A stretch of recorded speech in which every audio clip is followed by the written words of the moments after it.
पहले, आज नहीं थे भगवान राम, 17.5 लाख वर्ष पहले थे। त्रेता युग में थे, अभी तो हम कलयुग में हैं। इतने वर्ष पहले भगवान राम थे। उनके पुत्रों में से जो 2 पुत्र थे, लव और कुश, उनमें से जो कुश उनके पुत्र थे, उन्होंने ये सोचा कि हमारे पिता इस पृथ्वी पर नहीं है, हमारे पिता इस भूलोक को छोड़कर चले गए हैं, हमारे पिता की स्मृति में एक भव्य मंदिर बनना चाहिए। तो कुश ने उस अयोध्या की पवित्र नगरी पर जहां भगवान राम का जन्म हुआ था, वहां एक विशाल मंदिर का निर्माण किया और बहुत लंबे समय तक अयोध्या नगरी इस देश की राजधानी हुआ करती थी। देश भर के लोग अयोध्या धाम में आते। 2200 वर्ष पहले यहाँ पर हुंस एक जाति आई थी जो बाहर मध्य एशिया से आई थी। उन्होंने पहली बार भगवान राम के उस विशाल मंदिर को तोड़ दिया, जो 84 खंभों पर एक विशाल मजबूत मंदिर किलानुमा बनाया गया था, उसको बाहर की आई हुई जातियों ने तोड़ दिया। हमारे देश के हजारों लोग उसकी रक्षा करते करते वहां बलिदान हो गए। उसके बाद में हमारे ही देश के एक प्रतापी राजा थे, जिनको हम उज्जैन के राजा के रूप में जानते हैं, जिनका नाम सम्राट विक्रमादित्य था, जिन्होंने शकों से हुओं से युद्ध लड़ा और यहाँ के शक और हुन की जातियों को बाहर निकाला और जो बचे थे उनको अपने हिंदू धर्म में समाहित कर दिया। वो बाद में अयोध्या में आए और उन्होंने उसी स्थान पर भगवान राम का भव्य दिव्य मंदिर फिर से बना दिया। इसलिए मंदिर टूटता रहा, मंदिर बनता रहा, मंदिर टूटता रहा, मंदिर बनता रहा। आतताई लोग मंदिर को तोड़ते रहे और हमारे देश के धर्म प्रेमी धर्म रक्षक लोग उस मंदिर को फिर से बनाते रहे। 1011वीं शताब्दी में एक बहुत बड़ा भयानक आक्रमण भारत के ऊपर हुआ, जिसमें सोमनाथ के मंदिर को तोड़ दिया। गुजरात में द्वारिका में भगवान सोमनाथ का एक बहुत बड़ा विशाल मंदिर था, जिसको हम ज्योतिर्लिंग के रूप में जानते हैं। वो आया, उसने यहाँ मंदिर तोड़ा, 100 ऊंटों पर सोना लाद कर अपने देश को ले गया। इतना विशाल मंदिर था जो सोने से बना हुआ।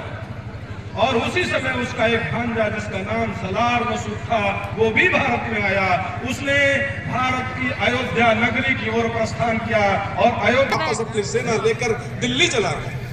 लेकिन उसके कुछ ही समय बाद बाबर चूंकि हार कर गया था, तो ये बात उसको कचोट रही थी कि मैं सारी दुनिया को जीत कर आ रहा हूं, लेकिन एक छोटी अयोध्या को जीत नहीं पाया, मैं राम मंदिर को तोड़ नहीं पाया। इसलिए उसने अपने एक सेनापति जिसका नाम मीर बाकी था, उसको कहा कि तुम एक बड़ी विशाल फौज लेकर जाओ और राम मंदिर को ध्वस्त करो। मीर बाकी एक बहुत बड़ी विशाल सेना लेकर 1526 ईस्वी में अयोध्या में आया। हमारे देश के लोग बहुत सारे हमले लगातार झेल रहे थे। हमारे देश के लोग अपना व्यापार करते थे, खेती करते थे, नौकरी करते थे और हमले भी झेल रहे थे।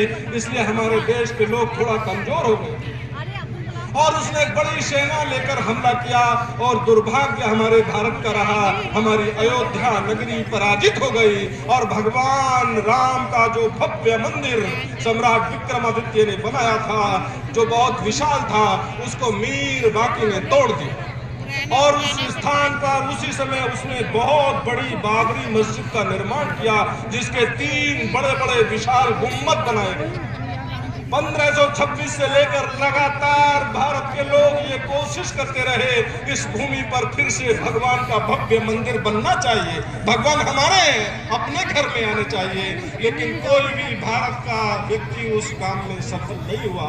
सफल हमको होना था, ये घड़ी हमारी आंखों के सामने आनी थी। भगवान ने ये अवसर हमको दिया।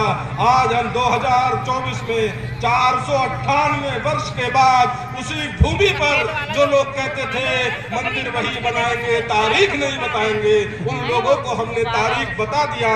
22 जनवरी को उसी स्थान पर भगवान के भव्य मंदिर में भगवान स्थापित होने जा रहे हैं। ये हमारे हिंदुत्व का, हिंदू धर्म का संगठित शक्ति का परिचय था। ये हमारी हिंदू शक्ति का, सहन शक्ति का सारी दुनिया के सामने एक अनुपम उदाहरण था कि हम टूट सकते हैं, हम झुक सकते हैं, हम कुछ समय के लिए पिट सकते हैं, लेकिन हमको खत्म नहीं किया जा सकता, हमको इस पृथ्वी से मिटाया नहीं जा सकता। दुनिया की कोई भी ताकत भारत के हिंदुत्व को खत्म नहीं कर सकती, क्योंकि हिंदुत्व ये चिरातन संस्कृति का नाम है जो कभी समाप्त नहीं होगा। हिंदुत्व ये गंगा की अविरल धारा है, ये धारा कहीं पर छोटी होती है लेकिन फिर समय आने पर विकराल रूप धारण कर लेती है। ऐसे ही आज 2024 में इस हिंदुत्व की धारा ने विकराल रूप धारण कर लिया है। आज गांव-गांव में हर बच्चा, हर बड़ा, हर बूढ़ा, हर वृद्ध, हर महिला प्रसन्न है, क्योंकि मेरे राम अपने धाम में आ रहे हैं, मेरे राम अपने मंदिर में आ रहे हैं। ये मेरे राम हैं, मेरे घर के राम हैं, मेरे परिवार के राम हैं। ऐसे राम जिन्होंने हमको दिशा दी, ऐसे राम जिन्होंने हमको दर्शन दिया, ऐसी माता सीता जिन्होंने अपने जीवन में कष्ट झेले और उस माता का स्थान उस मंदिर में सुशोभित किया। अयोध्या की जो गलियां थी वो रक्त रंजित हो गई। जो लोग हमारे यहाँ के अलीगढ़ के भी एक स्वयंसेवक गए थे लेकिन वापस नहीं आ पाए, लोग मार दिए गए। लोग गए थे तो उनको ये डर नहीं था कि हम मरेंगे, लोगों को ये पता था कि हम जाएंगे, हम पर गोली चलेगी, लेकिन हम भगवान राम के काम में शहीद हो जाएंगे। मैं कहता हूं कि जब 1526 में मंदिर तोड़ा गया था तब 1,74,000 लोग वहां पर मारे गए। जो आज लोग टेलीविजन पर डिबेट करते हैं, जो हिंदू धर्म पर सवाल खड़ा करते हैं, जो मुहूर्त निकाल रहे हैं, मुहूर्त नहीं है, मंदिर कैसे बंधा, उन पर मुझको हंसी आती है। जो लोग तरह तरह की दुहाई देते हैं, मंदिर पूरा नहीं बना है, भगवान कैसे आ रहा है, इन लोगों से मैं पूछना चाहता हूँ कि 90 के अंदर जब हजारों लोगों पर गोलियां चल रही थी तो क्या उनकी कान और आंख बहरे और अंधे हो गए थे? तब ये लोग नहीं बोल रहे थे, तब इन लोगों को कुछ दिख नहीं रहा था, कुछ सुन नहीं रहा था। ये लोग इतिहास पढ़ते हैं, जब 1,74,000 लोग मार दिए गए तब इन लोगों ने मुहूर्त पर सवाल नहीं किया।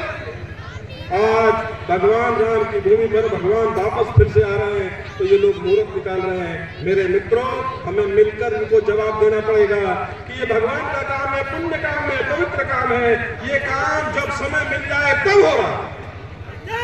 दुनिया की ताकतें जो वहां पर मंदिर को रोकने के लिए खड़ी थी, उन ताकतों के सामने मंदिर बन रहा है और ऐसा मंदिर बन रहा है जो 1000 साल तक चलेगा। दुनिया की कोई ताकत तोड़ नहीं सकती।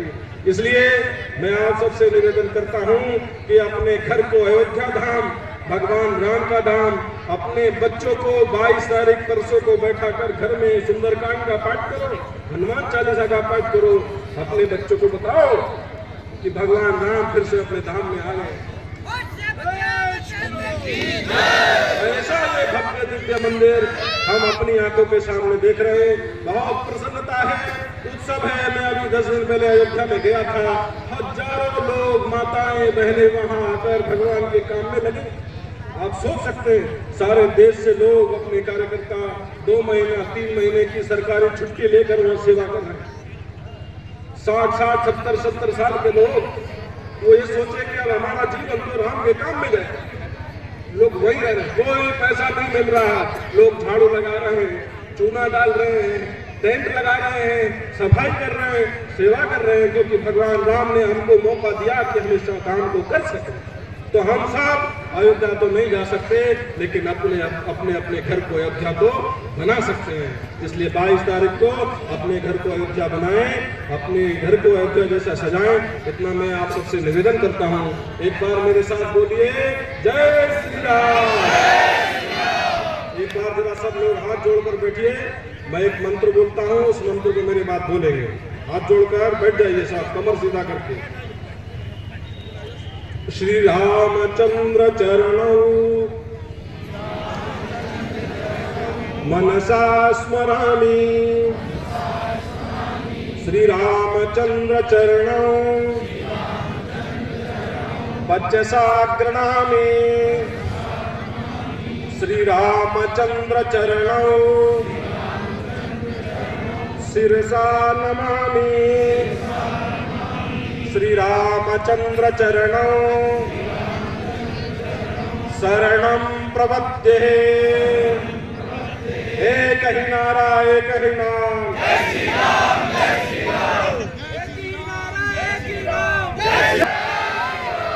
ही नारा एक ही नाम, भारत माता की, भारत माता की।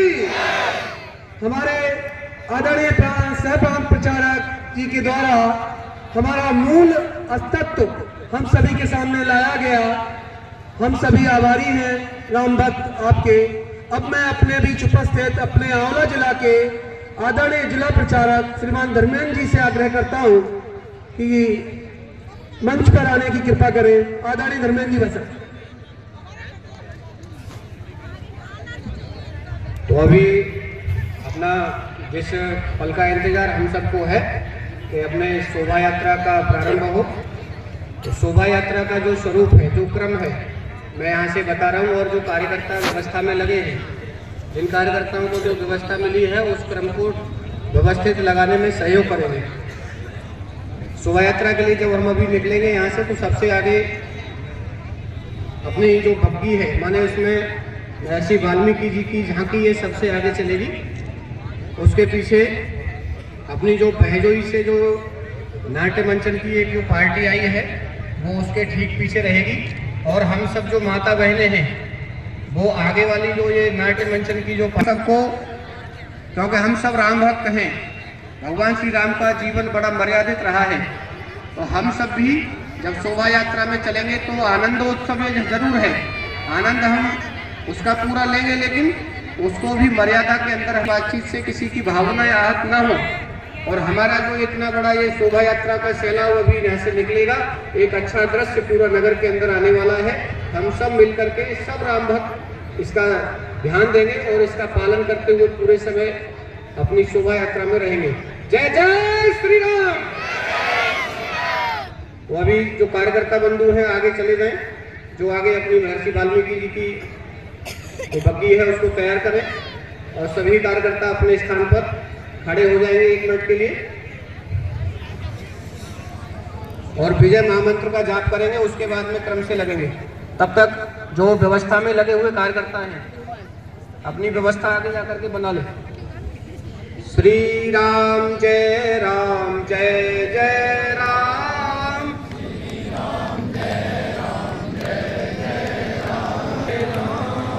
श्री राम जय राम, जय जय राम, श्री राम जय राम, जय जय राम, श्री राम जय राम, जय जय राम, श्री राम जय राम, जय जय राम, श्री राम जय राम, जय जय राम, श्री राम जय राम, जय जय राम,